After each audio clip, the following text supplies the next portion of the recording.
Hello and welcome to Maker Chat, the show dedicated to making you a better map maker. I'm LuPG13, and today we're going to go over a few things you need to know in order to make a competitive bounty map. So without further ado, let's get started.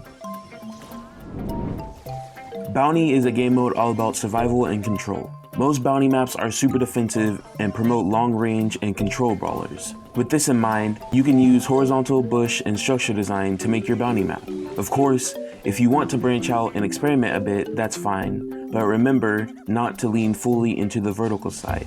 Then there won't be any safe cover for brawlers to hide in or behind.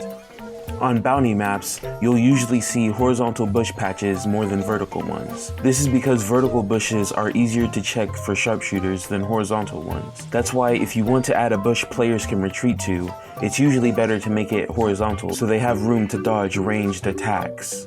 But vertical bushes still have their uses too. They can be used to push up the map, but will still be a little easier to check for sharpshooters.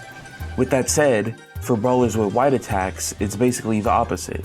So both bush types can still be useful in the end. Another thing you want to think about is spawn camping. Spawn camping, especially in bounty, can be very annoying for players. Spawn camping is going to happen no matter how much cover you provide. Generally, limiting the amount of horizontal walls near spawn helps prevent it a bit, but again, it's not a 100% guarantee. A good team can still spawn camp you even without any cover at all.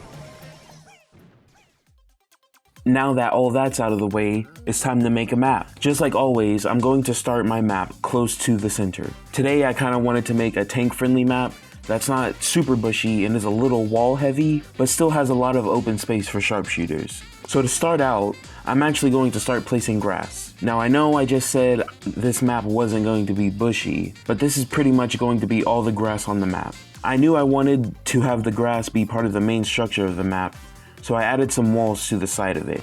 These walls make the grass unreachable and safe from side attacks, but since it's a vertical bush and open at the top, it'll still be somewhat easy to check. Another reason I added the walls was to funnel mid laners down this path to have them meet in mid.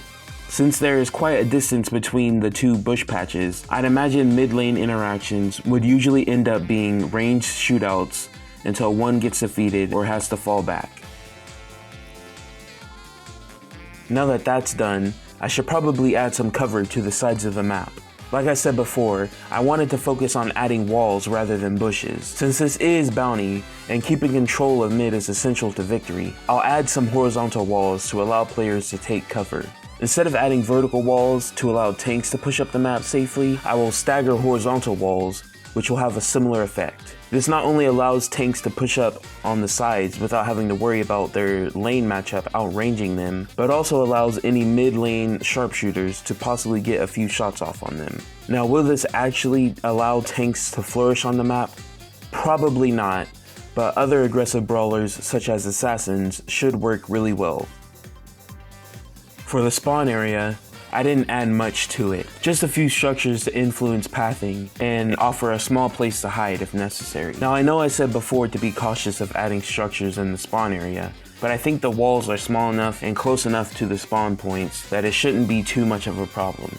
One small thing I added to the map was a jump pad. This jump pad could be used for moving up the map quickly, but leaves you pretty open to enemy attacks. Because of this, I feel it would be used more as an escape tool rather than for offense. The map plays how I expected it to for the most part. The main mid structure was a little spawn trappy though. I should have expected it though, since I made it so long. The jump pads were surprisingly useful on both offense and defense, but they weren't used as much as I was hoping they would be. As usual, when it comes to making maps, there's no one specific way you should be making your maps. These tips are just here to give you a basic understanding of what goes into making a bounty map. Once you get a feel for making maps, you'll be able to create pretty interesting maps such as Canal Grande. Canal Grande is a 2-lane map that splits the map up with 2 long rivers that create a land bridge in the middle of the map. As far as bounty maps go, that's about as wild as they get, but hey, Canal Grande definitely has to be one of the best maps in the game, so I guess that makes up for it if you ignore the heavy spawn trapping. There are still bounty maps that deviate from the norm, but they aren't as memorable as Canal Grande in my opinion. A good example of a tank-friendly bounty map, probably better than my example, is Heatwave.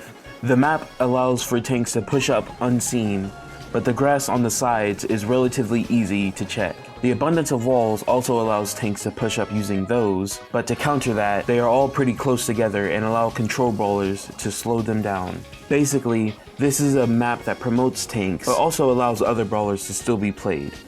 As far as simple bounty maps go that you could use for inspiration, there are a ton. Maps like Shooting Star, Dry Season, or even Layer Cake to an extent, all feature horizontal structure design and cater to long-range brawlers. If you get that down, you'll be golden. And that's it for today's episode of Maker Chat. If you found this video helpful, make sure to hit that like button so this video can continue to help other people. And if you're new, make sure to subscribe for more videos just like this. The last episode of Maker Chat was on Knockout. If you're interested in that, check out this video on screen.